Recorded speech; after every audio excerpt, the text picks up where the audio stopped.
Hello everyone. Today's topic is elements of a computer system. A computer comprises of some basic elements. These include hardware, software and user itself. No computer can function in the absence of these elements. Hardware is tangible part of a computer, means hardware can be touched or seen by us while software is non-tangible part of a computer. A user is a person who utilizes a computer. Computer hardware. These are all the physical aspects of a computer system. They are tangible, means you can see and touch them. Hardware components are the electronic or mechanical instruments like keyboard, monitor, printer, etc. Computer software. The software can be considered as a set of instructions, programs that are used to execute any particular task. The software can be considered as the variable part of the system, while the hardware can be considered as an invariable part of the system. There are two types of software. First is system software, second is application software. System software is a type of computer software that is designed for running the computer hardware and the application programs. It is the platform provided to the computer system where other computer programs can execute. The system software acts as a middle layer between the user's application and hardware. The operating system is the type of system software. Second category is application software. Application software is designed for the user to perform their specific task like writing an email, listening to music, or seeing any video. The difference between system software and application software is the user interface. In system software, there is no user interface present, whereas in application software, the user interface is present for each software so that user can easily use the software.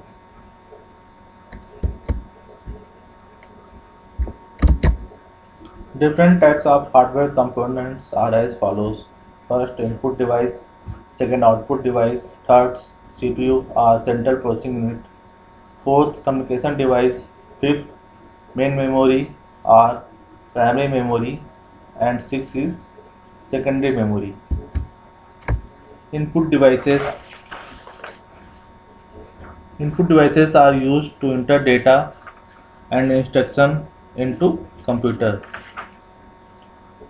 Most input devices either interact with or control the computer in some way. The most common input devices are the mouse and the keyboard, but there are many others. The key difference between an input device and an output device is that the input device sends data to the computer, whereas the output device receives data from the computer. There are several input devices. First is keyboard.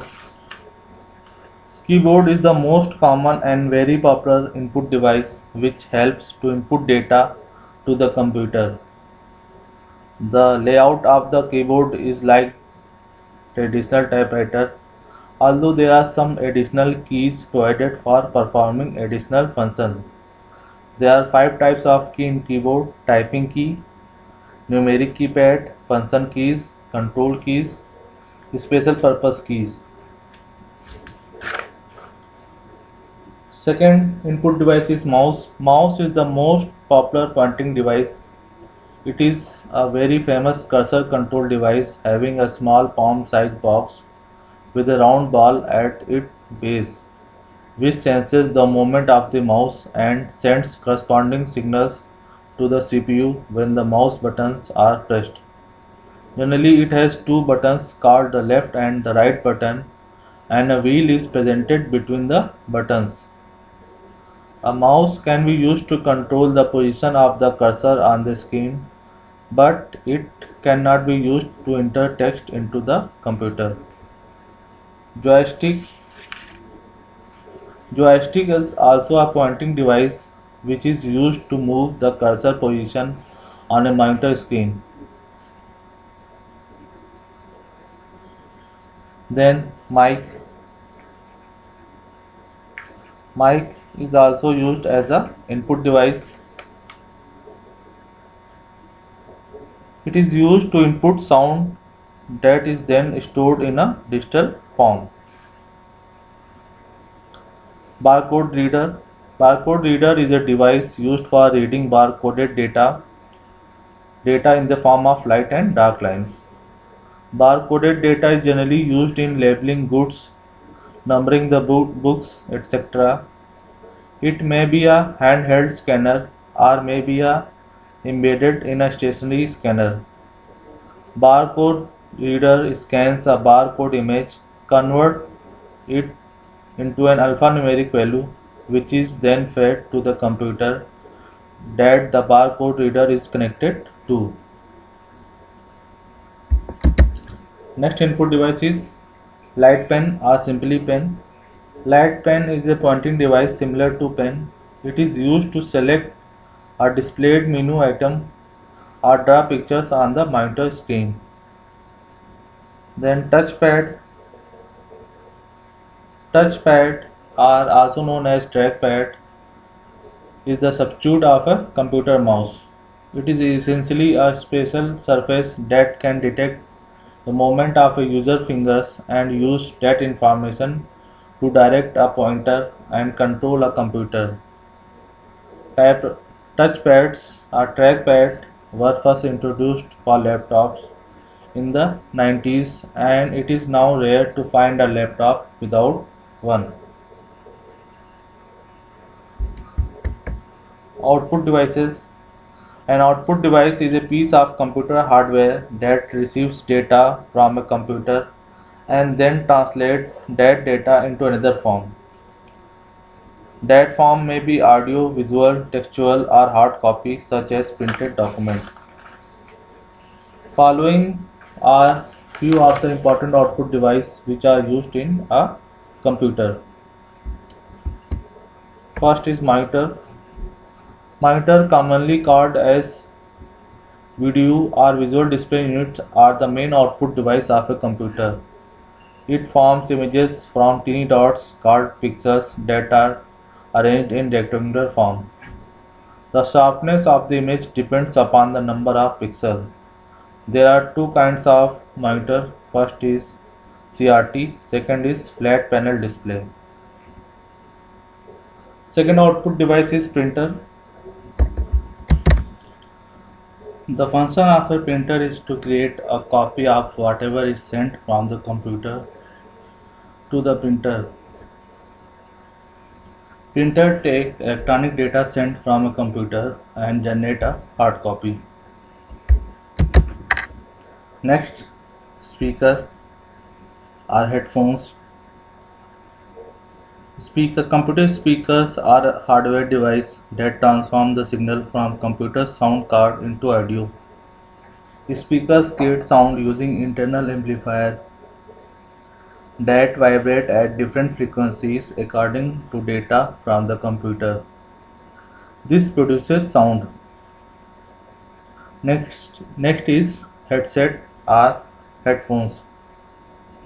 Headphones output audio from a computer through two individual headphones for a single listener, also known as earphone. Headphones allow you to listen to audio without disturbing other people in the nearby area. Next output device is projector. This output device projects computer images or video onto a wall or a screen. Nowadays, projectors are typically used for presentation, watching movies, or as a teaching assistance, as they can enable an entire room of people to see images generated by a single computer. Modern projectors usually connect to the computer via an HDMI are VGA cables. A plotter is a large size version of printer. It prints vector graphics files and draws line between points. Next is CPU. CPU stands for Central Processing Unit. It is also known by the name of processor or microprocessor. A CPU is an electronic circuit used in a computer that fetches the input instructions or commands from the memory unit, perform arithmetic and logic operations, and store these processed data back to memory. There are three parts of a CPU. First is control unit, second is ALU, third register. ALU stands for arithmetic logic unit. It represents the fundamental building blocks of the central processing unit of a computer. An ALU performs basic arithmetic and logic operations. Examples of arithmetic operations are addition, subtraction, multiplication, and division. Examples of logic operations are comparison of values such as not and or. Control unit. A control unit is the part of computer's CPU which directs the operation of the processor. It is the responsibility of control unit to tell the computer's memory, ALU and input-output device how to respond to the instructions that have been sent to the processor. Control unit fetches internal instructions of the programs from the main memory to the processor instruction register, and based on this register content, the control unit generates a control signal that supervises the execution of these instructions. The fetch execute cycle is the basic instruction cycle of a computer. During the fetch execute cycle, the computer retrieves a program instruction from its memory. It then establishes and carries out the actions that are required for that instruction. The cycle of fetching, decoding, and executing an instruction is continually repeated by the CPU. Registers are a type of computer memory used to quickly accept, store, and transfer data and instructions that are being used immediately by the CPU.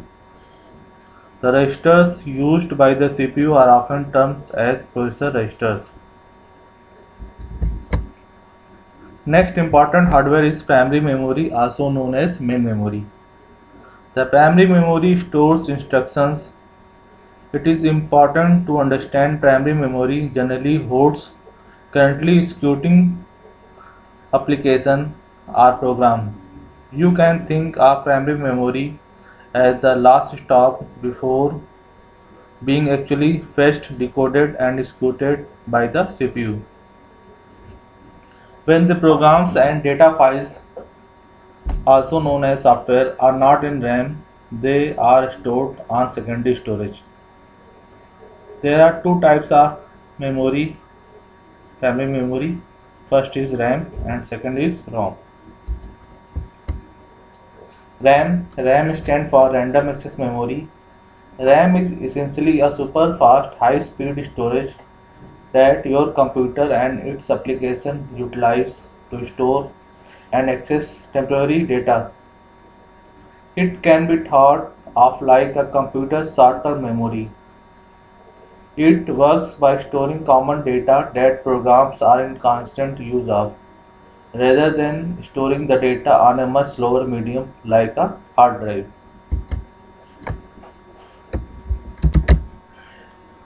In a ROM, the user can store and data only once or sometimes only a couple of times. However, this stored data can be read from it how many times needed.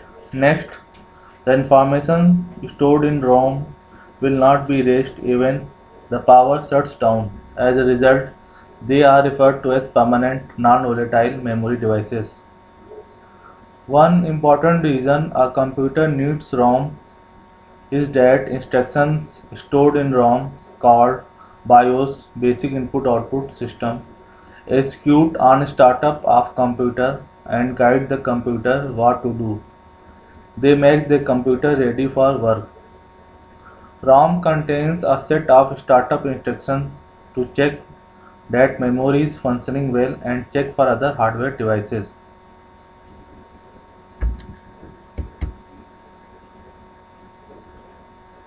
Secondary memory. Secondary memory is also known as secondary storage.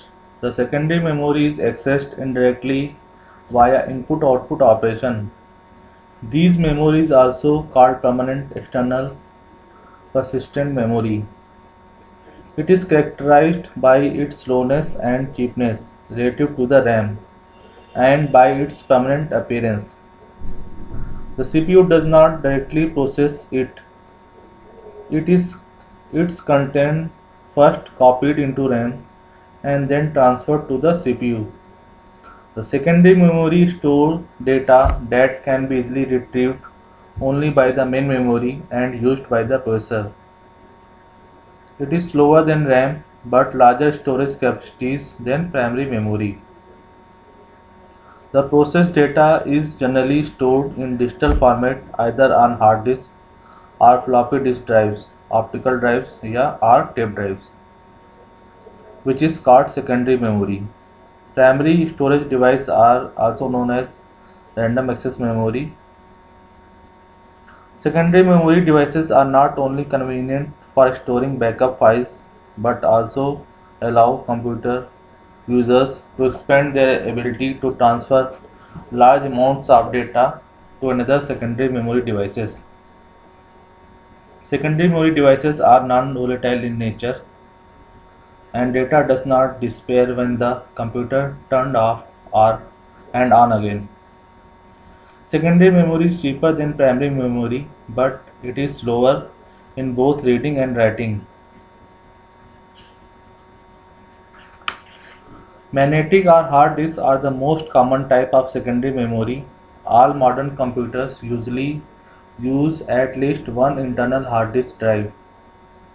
They are also frequently attached externally through a USB cable, and they also used in redundant and recoverable storage networks in case of accidental loss of data. Optical storage disks such as CDs and DVDs were the initial successor on the secondary hard drive. Their ability to hold much more data and their low cost have been more than enough to compensate for slow write speed. Communication devices. A communication device is a hardware device capable of transmitting an analog or digital signal over the telephone, other communication wire or wireless. There are several communication devices such as modem, network, interface card, hub, switch, routers, gateways.